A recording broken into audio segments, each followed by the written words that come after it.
ലോകത്ത് ആദ്യമായി അള്ളാഹു പടച്ചത് മുത്തുനബിയെ, ആദ്യമായി അള്ളാഹുവിന് സുജൂദ് ചെയ്തത് മുത്തുനബി. ആദം നബി അല്ല. ആദ്യമായി തൗഹീദുള്ള വ്യക്തി മുത്തുനബി തന്നെ. ആദ്യമായി തസ്ബീഹ് ചൊല്ലിയ വ്യക്തി മുത്തുനബി. ആദ്യമായി അള്ളാഹു പടച്ചത് മുത്തുനബി. മുത്തുനബിയിൽ നിന്നാണ് എല്ലാവരും വരുന്നത്.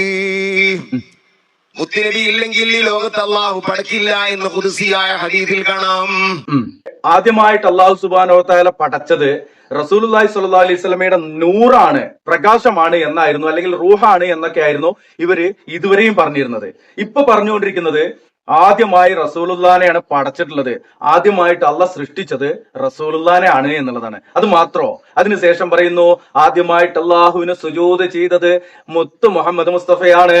അത് കഴിഞ്ഞിട്ട് ആദ്യമായിട്ട് അള്ളാഹുവിന് തസ്ബീഹ് ചൊല്ലിയതും റസൂലുള്ളയാണ് എന്നീ പകരം പറയുന്നുണ്ട്. ഇത് ശൈത്താനിയത്തിന്റെ ഭാഗമല്ലേ?